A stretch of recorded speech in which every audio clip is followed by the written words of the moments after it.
IPL 17 ఫైనల్లో కోల్కతా కుమ్మేసింది. ఆదివారం చెన్నైలో సన్ రైజర్స్ హైదరాబాద్తో జరిగిన ఫైనల్లో 8 వికెట్ల తేడాతో ఆ జట్టును చిత్తు చేసి ఛాంపియన్స్గా నిలిచింది. ఇన్నాళ్లు భారీ పరుగులు, 6లు, 4లు విధ్వంసంతో ప్రత్యర్థి జట్లపై ఉప్పెనలా విరుచుకుపడ్డ హైదరాబాద్ బ్యాటర్లు ఫైనల్లో చేతులెత్తేశారు.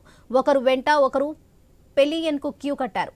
ఫలితంగా ఆ జట్టు 133 పరుగులకే కుప్పకూలింది. తర్వాత బ్యాటింగ్కు దిగిన కోల్కతా 63 బంతుల్లోనే లక్ష్యాన్ని ఛేదింది, ట్రోఫీని ముందాడింది.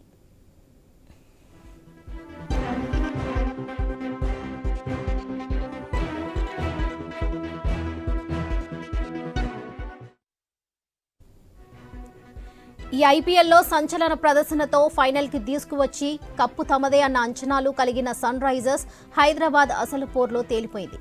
క్వాలిఫైయర్ 1లో ఇదే కోల్కతాతో ఓడిన రైజర్స్ ఫైనల్లోనూ ఆ జట్టుకు తలవంచింది. టాస్ గెలిచి బ్యాటింగ్ ఎంచుకున్న సన్ రైజర్స్ 18.3 ఓవర్లలో కేవలం 113 పరుగులకే కుప్పకూలింది. 24 పరుగులు చేసిన కెప్టెన్ కమిన్సే అంటే అర్థం చేసుకోవచ్చు వారి ఆట తీరు ఎలా సాగిందో. తొలి బంతి నుంచి భారీ షాట్లతో చెలరేగి ఆడే ఓపెనర్లు అభిషేక్, ట్రావిస్ హెడ్లు తక్కువ సమయంలోనే వెనుతిరిగారు.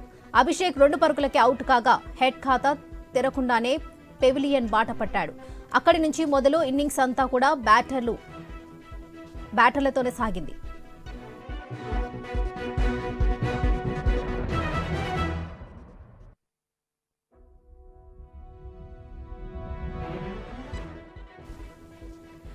చివరి 2 మ్యాచ్ల్లో మెరుపు ఇన్నింగ్స్లు ఆడిన త్రిపాఠి సైతం 9 పరుగులే చేసి స్టాక్ బౌలింగ్లో పెలవ షాట్ ఆడి వెనుదిరిగాడు. తర్వాత వచ్చిన మార్క్రమ్ 20 పరుగులు, నితీష్ కుమార్ 13 పరుగులు చేసినా అది కాసేపే అయింది. దీంతో హైదరాబాద్ అభిమానులు క్లాసన్ మీదే చివరి ఆశ పెట్టుకున్నారు. అతను ఓ ఎండ్లో పట్టుదలతో నిలిచినా అవతలి ఎండ్లో సహకరించేవారు కరువయ్యారు. ఇన్నింగ్స్లో తొలి సిక్సెస్ బాదిన షాబాజ్ అహ్మద్ ఆ వెంటనే అవుట్ అయ్యాడు. ఇంపాక్ట్ ప్లేయర్గా వచ్చిన అబ్దుల్ సమద్ ఇలా వచ్చి అలా వెళ్లిపోయాడు. చివరికి 15వ ఓవర్లో క్లాసన్ కూడా వెనుదిరగడంతో హైదరాబాద్ ఆశలు ఆవిరయ్యాయి. కెప్టెన్ కమిన్స్ చివర్లో పోరాడడంతో హైదరాబాద్ ఆ మాత్రం స్కోర్ అయినా చేయగలిగింది.